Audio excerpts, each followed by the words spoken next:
Hey guys, I'm gonna bring this down a little bit because I'm a shorty. Well, how about this?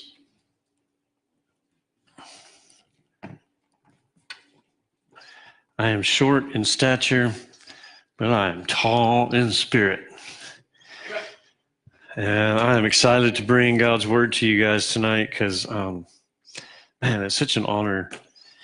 And just so you guys know, when I'm sitting out there before all this is going on, and even while I'm singing with you guys, and I'm praying earnestly that God would take over. What's that song? I believe it's by, gosh, I'm horrible about this stuff. But it's the guy singing, he's saying, take over the stage. Gosh, I just totally believe that. But basically what I've said, I pray that God would take over, that it wouldn't be my a speech, that it would be his speech, and that he would use me, and that I could just be obedient enough to get up here and just speak and let God just come through me. Man, as we're closing out 2018, wow, can you believe that? 2018, when you get to be my age, you start counting the numbers and the decades, really, like, wow, that's been a long time, man. So I graduated high school in 1984. Wow. That's like eons ago to some of you guys. But man, one thing I've learned in my older age, because I'm not old yet, right? I get an AARP card because I'm over 50 and I get discounts at Walgreens, but I'm not old. At least I don't feel like that. And one thing I have learned in the 5 decades that I have been on this earth is that things change. Things change. They don't always stay the same. And when you're young, it's hard to really grasp that, one, because you haven't been through enough change. And you don't really know what to do with the stuff you've been through when you move into the next stuff. Well, we like to say, 'tis the season, right? Do you know what the word "tis" means? Sometimes we say stuff we don't even know what it really means, right? The word "tis" is actually a 15th century English colloquialism. It was just a saying, right? But it's a contraction of 2 words, so we just shortened it. Instead of it being "it is," it's "tis," right? So instead of saying, "it is the season to be jolly," we say, "'tis the season to be jolly." But, we could also say, "'tis the season of college, 'tis the season of my marriage, 'tis the season of my addiction." You might be asking, why are we trying to extol the meaning of this expression? And why are we even talking about this? Well, 'tis the title of our lesson tonight.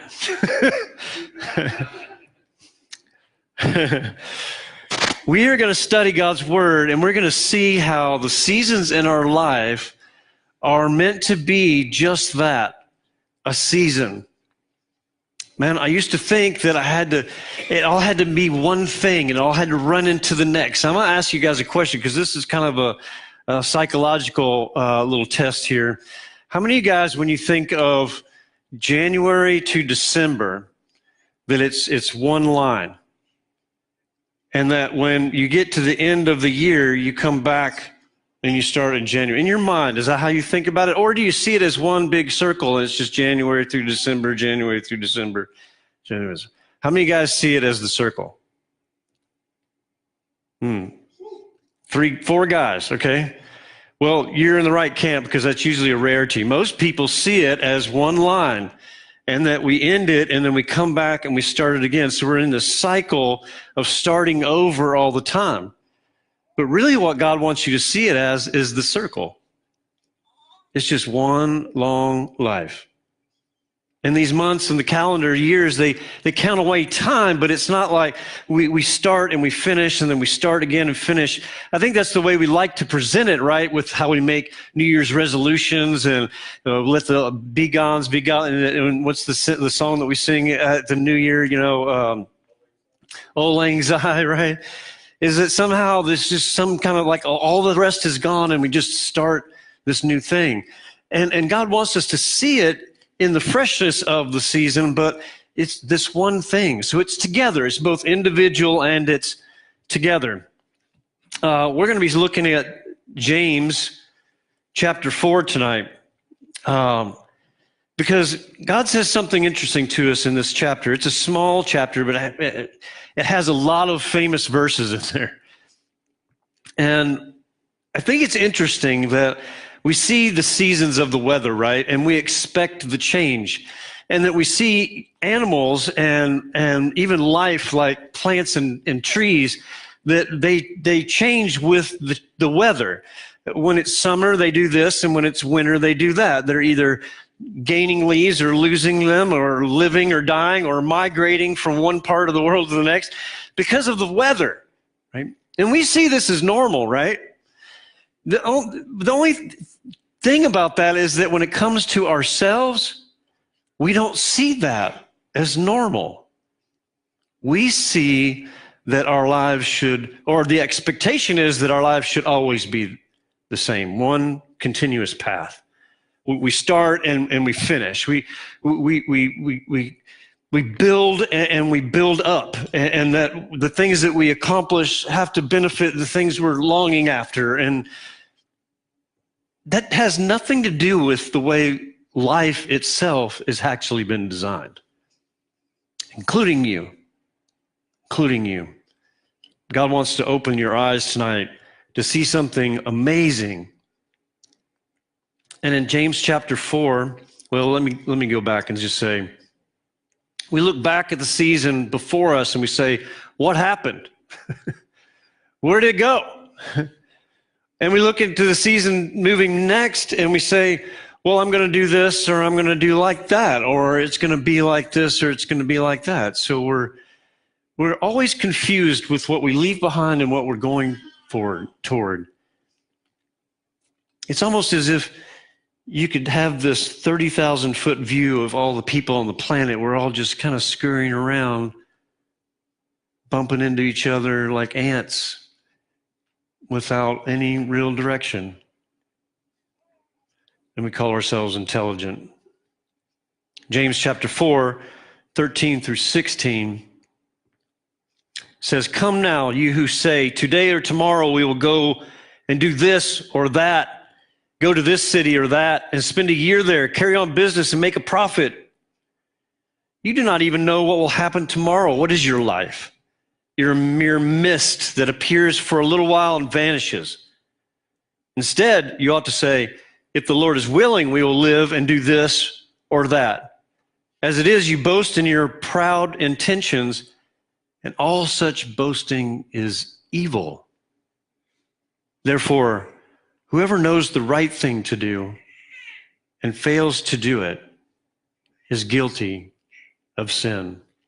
Now, I remember the first time I read this passage, it crushed me. It rocked my world. Like, I had this understanding of what God was and what sin was and the do's and the don'ts and this list of commandments and that, okay, as long as I stay away from, but this meant that if I'm in the grocery store and I want to buy a gallon of milk and then I decide on the way out to the checkout counter that I really don't want it, and I put it on the counter where all the greeting cards are and I walk away, I just sinned. I knew what the right thing to do was, but I failed to do it. I just wasted something, and it caused somebody else to go and put that back if they caught it in time. That in itself was a sin. It rocked my world. I thought, well, God help us. And that's exactly right. God help us. Because left on our own accord, that's what we're going to do. We are going to fail. We are going to sin. We are not going to do the right thing. And Jesus is speaking this, and he's telling us about how we plan to do things, but yet we act as if we have some kind of control over it. And then even the weather, in another passage, he says, you don't even know how to tell the weather. It's probably the best job that you could ever have and make a lot of money in, is to be a meteorologist. Every day you're up there and you're telling people what the weather's going to be, and every day you're wrong to some degree about what you said. But you don't ever get fired. People are like, oh yeah, you can't ever guess the weather. He did a good job. He was close. And then we look upon our life and we act as if we have some ability to control the things in our future. And all we have to do is look in our rearview mirror and say, well, I've never been able to do that. But yet somehow it's like, I've got hope. There's still tomorrow. I might be able to control it. And God tells us by design that doesn't work. It also tells us that the causes of the conflict between each other, right? So what God's trying to say is the way your outlook on life is such, and the way your relationship with me is such, and even the relationship you have with each other is such like this, that you have this ability to think that you have some control over it when you really don't. In James 4:2-3, it says, you crave what you don't have, you kill and covet. Covet is that I yearn for what somebody else has that I want to be mine. But you are unable to obtain it. You quarrel and fight, you do not have because you do not ask.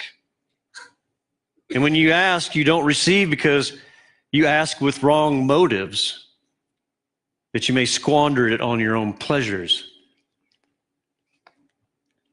Man, first of all, my wife used to say, my husband will never ask you for directions. If you try to show a GPS in front of him, he'll just disregard it. And he said, no, he knows the way. And I think I got that from my father, I don't need any help. I know where I'm going. As men, sometimes I think we're just afraid to ask for help, and we don't. And we act as if we know what we're doing, and we really don't. And God says, even when you ask me, when you finally get to the point where you're going to ask me for your help, the things that you ask for aren't even good things. To you, they're good. And you don't receive it, and you blame me for it because I knew it wasn't what was best for you, and that's why I didn't give it to you. James 4:7, this is one of the famous verses, says, submit yourselves then to God. And when you do, you're able to resist the devil, and he will flee from you.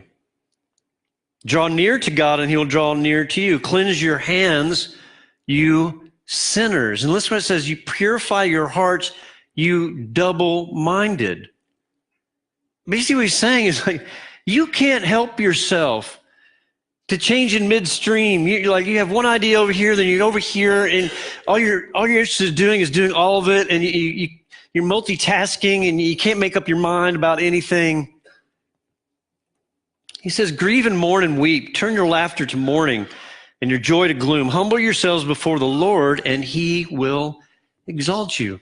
Now, in here, he's giving us the secret of what the seasons in our life are all about, and how we are to plan, how we're to relate with each other, and even our God. He says, humble yourself. Stop being so proud as if you know, like, how to control your future or what to do with your past. Just humble yourselves lay it before God, and just say, God, you know. You point me in the right direction. You tell me what to do with all this stuff behind me. What do I leave? What do I keep? Where am I going? And God's promise is he will exalt you.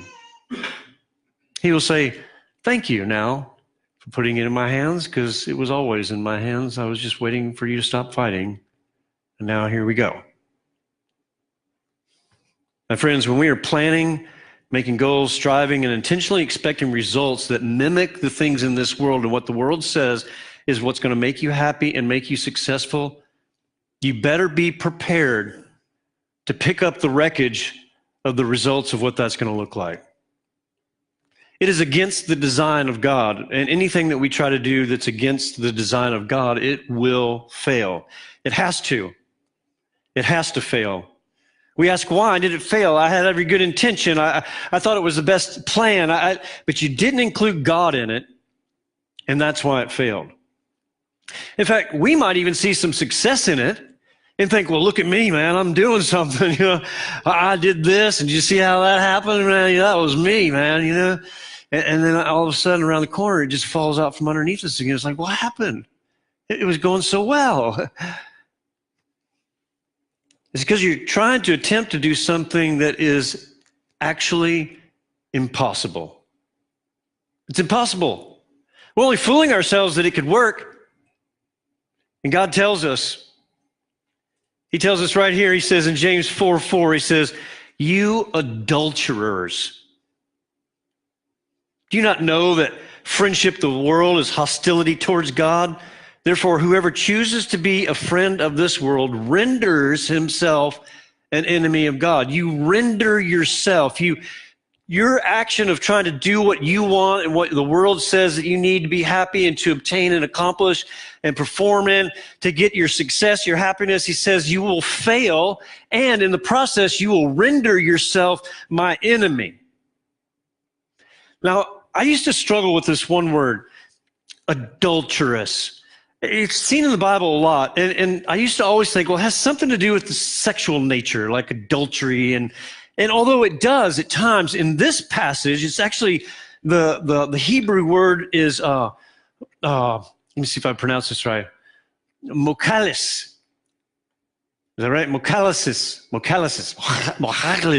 is what it says. Right? And what it means is that you're prostituting. You're substituting the perfectness of one thing for the cheaper thing. You're selling out. You're looking at what you have and you're thinking this is not enough, and you go and you try to obtain something else that is a lesser value. It can never measure up to what you have, but somehow you tell yourself that I need this other thing, and God's saying you're an adulterer. You're prostituting yourself. You're selling out your body, mind, and soul to the highest bidder, and thinking that that's what's going to bring you your joy and fame. But it's the thing you left behind, God, that is going to supply all that. And you're just an adulterer. You're prostituting yourself. It has nothing to do with sex. It has everything to do with your position and your intention, your planning and your scheming and your expectations and trying to control it all as if you yourself can decide what's best for you. God is telling us that we can try and go about looking at our past and our future with the eyes of the world and be bitter, resentful, frustrated, and angry because it's never going to go your way. For those of you who are here at S2L, that is more obvious in your life right now. I don't care what age you are. Take note. Now is the time to see it differently. God is giving you a time out in life, a place of rest to reflect on where you've been so that where you go will be different. And it starts with a different perspective. It starts with looking at it the way God designed it. It's about stop fighting the thing that has been made to work like this. Stop trying to force a new gear into it to make it do something else. It's not going to work. You can call yourself blessed right now that God has stopped you. He didn't kill you. And I'm telling you, that's a blessing, because you look out there in the world and all the people who are dying on every single day, every day because of drugs and alcohol, you are blessed. In fact, it's a miracle that you're sitting in here tonight. And the only reason why you're alive is because God willed it.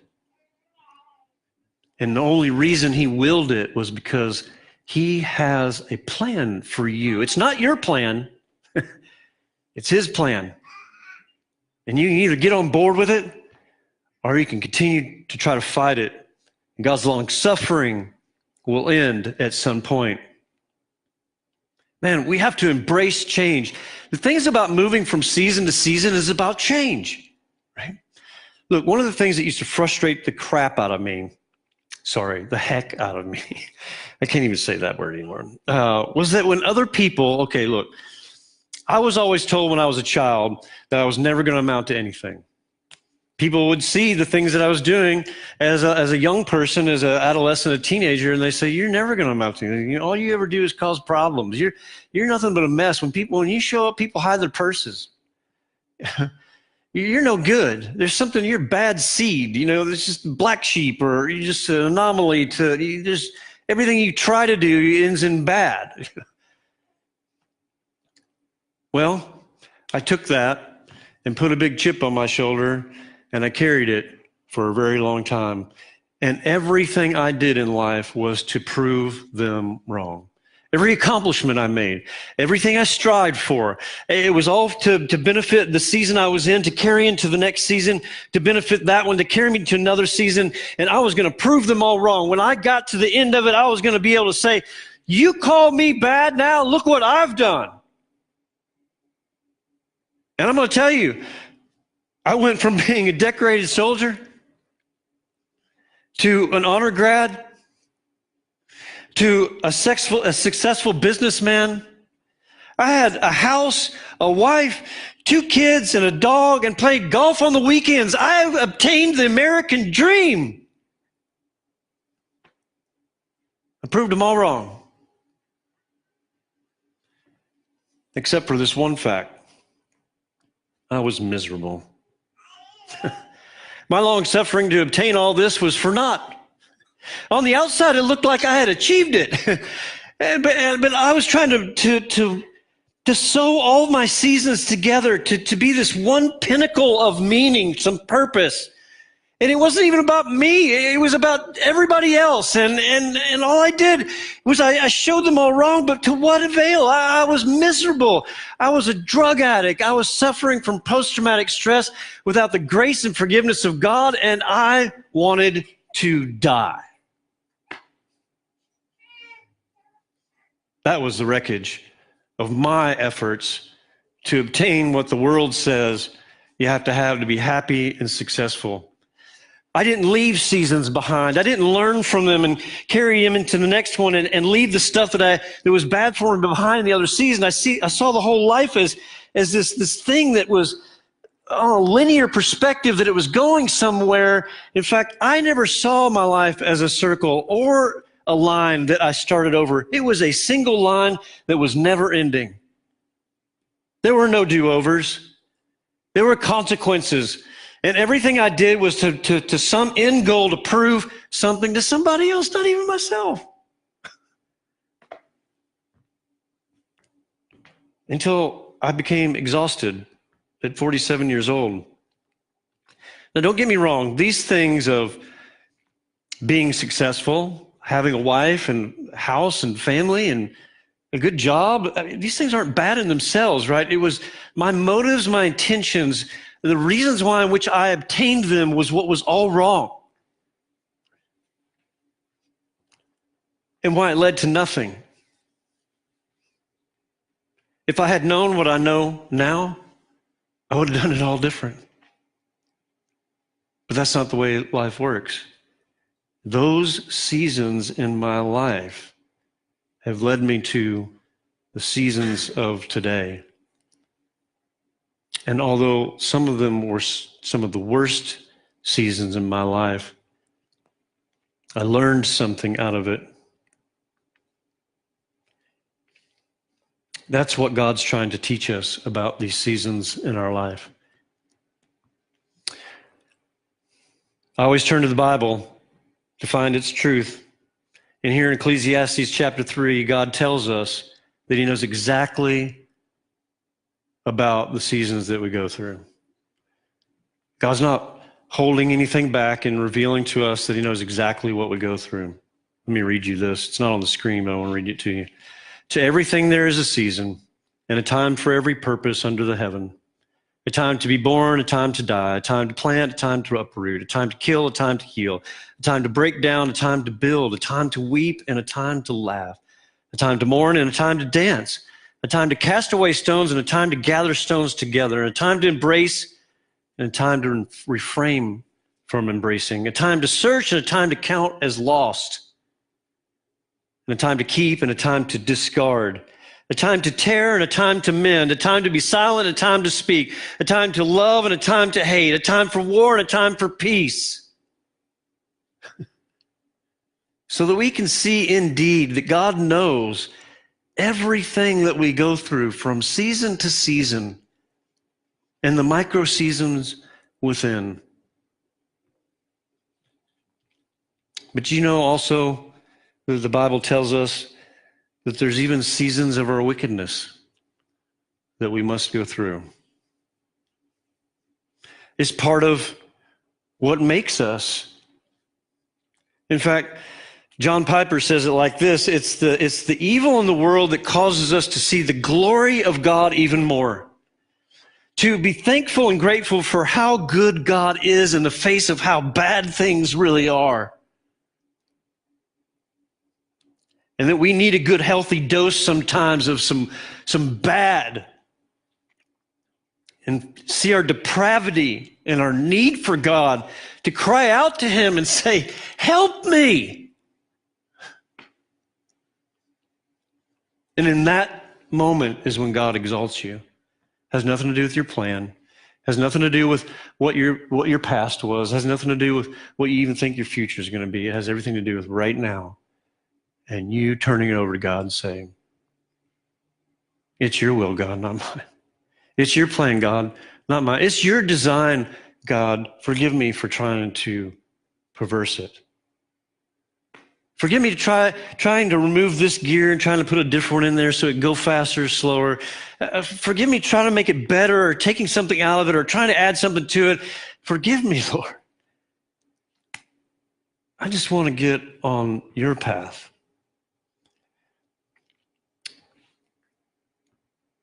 Colossians 1:21 says, once you were alienated from God and were hostile in your minds because of your evil deeds. Ephesians 2:3 says, we all lived among them, and at one time the cravings of our flesh, indulging its desires and thoughts like the rest, we were by nature children of wrath. God's saying, yeah, you're going to have a time in your life where you're going to do all the stuff everybody else is doing. You're going to look just like them. You're going to desire and crave all the things that everybody else in this world is craving and desiring, because there's a small remnant of people who actually have eyes have been opened and they get it and they've stopped fighting and they're in line with God and they're going along with God's plan. But the majority of the rest of the world is doing all that stuff that we used to do, or hopefully we used to do. God knows it. He's not even faulting you for it. Because in Romans 5:10, he says, for if when we were enemies of God, we were reconciled to him through the death of his son, how much more, having been reconciled, shall we be saved through his life? It's like, I know what you're going to do. It's what everybody does. No one's born perfect or good. We're all born with an evil inside of us. People aren't inherently good. People are inherently bad. And that's also by God's design, or what God has allowed to be in his design. It is to point us to the thing that is good, to recognize our depravity and our humility in the things that we try to plan and control and conquer. And God says, no, as soon as you let that down, I'll open your eyes so you see exactly what's going on. Then you'll give up all that stuff. It has nothing to do with what you achieved. It has nothing to do with what you've accomplished. It has nothing to do with what you've obtained or possess, or who you manipulated, what you controlled, or what success you had, or what failures you had. It's all about just giving it over to God and saying, forgive me for thinking that was what my life was all about. There's nothing better than to see the lives of others through their testimonies reveal the seasons and how we are to learn from them. And not only do we have God's word who tells us these things, we can see for ourselves the lives of other people who would either adhere to this or don't. And it doesn't take much to turn on the news, go to the grocery store, go down to the gas station, walk down the street, do whatever and see what everyone else is doing and how it's always been the same and it's never worked. God loves his beloved, and his plans for us are of a future and a hope, not of destruction. That's Jeremiah 29:11. God does have a plan for you. He's already predestined it. He thought of it before he created anything that ever existed. You believe that? He knew who you were. He knew your name. He knew how many hairs were going to be on your head. He knitted you personally himself in your mother's womb. You better bet he's got a plan for you. And it's a perfect plan. Will it look perfect? No, because we're ultimately going to fight it. But the moment we surrender is the moment we have freedom. I've pulled out a few people in the Bible that I wanted to talk about their seasons, but I'm running out of time, so I'm not going to go through everyone, but I'm going to pick out a couple here. The first one I have on my list is Ruth. You guys remember the story of Ruth, right? This Moabite girl who ended up marrying this Jewish man. And the whole reason the Jewish man was even there for her to marry in this land that was away from Israel was because the family feared their hunger and didn't trust that God would provide, and they ran to another land and lived among these people. And so she met this man and married him, only to find out that the man would later die. And the man's father would die. And the only thing that was left were her and her mother-in-law and this other woman who had married the other son did the same thing. Now what have they got? They had left their family. They had joined this family. It was a foreign family. And what now? It's all done. Back then, if you didn't have any men, it was for naught. You might as well just count it all as worthless. Thank God women aren't treated like that today. But her choice was to stay with the mother-in-law or go home to her family. And she refused to go home to her family only because what she saw in her mother-in-law, and she craved it. And her mother-in-law's like, well, I'm not even staying here. I'm going back to my people. Because my people will take care of me. That's the way God's designed it. And she said, begged her, please let my God be your God and your people be my people. Don't make me go back to my family. There's nothing there. Can you imagine the seasons this woman went through? From growing up as a Moabite woman, completely alienated from God, didn't know who God was, only to be introduced by God through her mother-in-law of a husband that she married who was a foreigner, didn't know what this was all meaning. Then she goes to Jerusalem or Bethlehem, I can't remember which one it is, and to live with this woman, to find out that she gets betrothed by another man who's a redeemer, because it's set up that way in the Jewish law, to be pregnant with a woman, to bring honor back to her family, only to find out, no, never to find out, because she didn't even know that her son would be the father of Jesse, the man who gave birth to David, King David, the lineage of which Jesus came from. The importance of this woman's life that started out as a Moabite woman, later became heralded, not only to the joy of the people that saw her life change and embraced it, but later, she was honored with the people now knowing that this Moabite woman is the lineage which Jesus came from. You don't tell me that God didn't have a plan for her. Would she have ever guessed it as a Moabite woman? Would she would ever guessed it as the wife of this Jewish man? Would she have ever guessed it following Naomi back to Bethlehem? Would she would ever guessed it even marrying this older man who had pity on her and follow in obedience to the law that God had set up, that she got pregnant, brought honor back to her family, only to find out this, It's the lineage of Jesus. Talk about some seasons in your life. Let's look at Paul. He's a New Testament guy, born a Jew, and as a boy became a devout studier of the Jewish law, became a Pharisee, then later a soldier, a commander of the Jewish army, a hater of the way, the Christians, and tortured and crucified them, only to be met by Jesus on the road to Damascus, to be blinded, to see the living God for himself. His name changes from Saul to Paul. He becomes a disciple, writes 80% of the New Testament. Wow, that guy gives me hope. You talk about seasons in your life.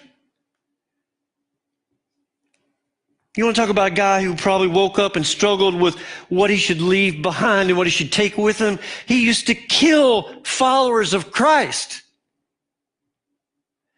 His whole life was about this law that he was so intelligent on. He could prove anybody wrong based on the law because he knew it like the back of his hand, only to find out it was filthy rags.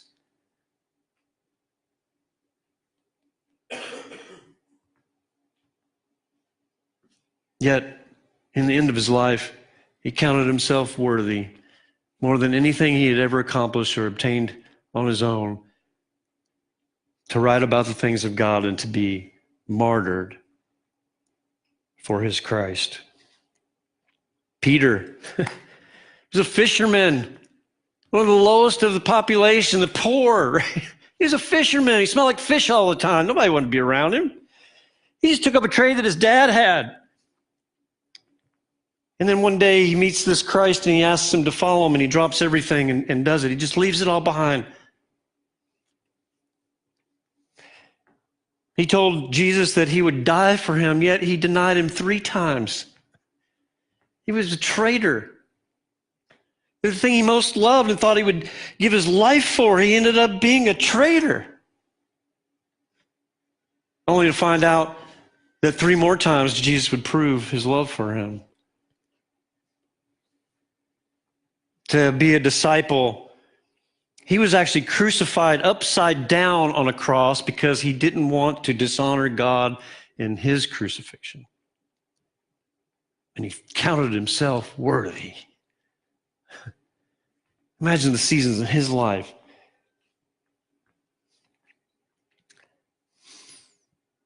And I could go on and on. God tells us, y'all, if you ever wonder or ponder and just wonder, what does it all mean? Go to God's word. He tells you. Back to Ecclesiastes chapter 3, 19 through 13. He says, "What gain has the worker from his toil? I have seen the business that God has given to the children of man to be busy with. He has made everything beautiful in its time. Also, he has put eternity into man's heart, yet so that he cannot find out what God has done from the beginning to the end. I perceive that there is nothing better for them than to be joyful and to do good as long as they live. Also, that everyone should eat and drink and take pleasure in all his toil. This is a gift from God." Hold on, time out right now. This is a gift from God. Why is it a gift? Because he has made it so simple for us. He says, just do good. Be joyful in the work that you have to do for the day. Don't compare yourself to other people. Find pleasure in it. Eat, drink, and give thanks to God. That's God's gift to you. It's nothing more than that. Contribute to the church, to your life, to your family. Give praise to God. Let yourself be an example at your place of employment, the joy that you carry because you've got something to do today. Jesus puts it like this: my yoke is easy and my burden is light. We are the ones who make it so difficult, right? we're trying to weave that season into this one and whether I should take this one into my next. And it used to frustrate me so much when I would see people who would just waste their lives because they would go and do this thing and spend 20 years doing it, like college and a career, only to come to a point where they just say, yeah, you know what, forget all that. I'm going to go do this thing now. That was my wife. She went to college. She was an audio engineer. She worked for big radio, big brands in Chicago. And then she would say, you know, I think I just want to go over and do this. And I'm like, what? That's stupid. You went to college. You like have a resume. You could go work for anybody, make good money. And it's like, yeah, but I really don't want to do that anymore. I think I want to go and do this. And I used to think, what a waste. Until I did it myself and realized, what a relief. I'm not caged to the thing I did before. I'm free to do whatever God calls me to do next. It can look like this one day and it can look like this next year. It's all okay. As long as my promptings and my direction come from God. And God could use me in this season by educating me and building me up to do these amazing things, only to leave all that behind, but take pieces of it into the next thing. And you know what? He can do that even with your addiction. You might count it all as a lost, as a waste. You wasted all that time in your life doing these things, and God says, no, there's a new season. I'm going to take some of that stuff, what was meant to ruin you, I'm going to use it for good. I'm going to take pieces of that, remnants of it, and we're going to carry it into the next season, and the rest of it, you can just leave it all behind. You don't have to carry it with you. And if our God is telling us that, why are we trying to carry it? And when they say there's freedom in Christ, that's what freedom is. You don't have to make sense of it all. You don't have to try to weave it all together into this tapestry of your whole life. God gives us seasons, and thank God He gives us seasons that we can move into the next one, and we don't have to carry the stuff back from the last one. We can learn from it. We can move into the next. We can do something completely different the next one. And man, do you realize that the reason why God uses that word adulterous in the passage He does is because God sees our relationship, Him and you and I, as a marriage. That's how He sees our relationship, as a marriage. And this marriage with God, it's not a ball and chain, my friends. It's not a trap. It's not a slave to one person, and you can't do this and you can't do that, and you can only do these things, and it's this life without. No, it's an adventure. You're married to God. He's the creator of all things. He breathes stars out, man. Do you think that He's going to take you from one season to the next and it's going to be worse than it was? Not if your heart is in the right place and you're following God and you're trusting. Man, your life is going to be off the rails. Off the rails. I'm going to close with this. Why is it that we're so shocked by the unexpected? We set expectations on things, and we see the way things happen in life, and we think we're pretty smart and gauged the insights of what happens. And we go, okay, if I do this, then that's probably going to happen. And we set our goals, and we set our sights on it, and we build up our anxieties to expect these outcomes. And then when they don't happen, we're just, whoo, it's like drama. You know, well, oh my gosh, like, why did that happen? Excuse me. We see it on the news, and we're like, man, that guy should have known that was going to happen. And that's what happens to everybody when they do that. And when we look at ourselves, we're so dismayed at the things that are unexpected. But do you realize that's what a miracle is? It's the thing unexpected. Everybody in life is expecting the expected. In the kingdom of God, you can expect the unexpected, because that's the way God designed it. It's an adventure, my friends, from season to season.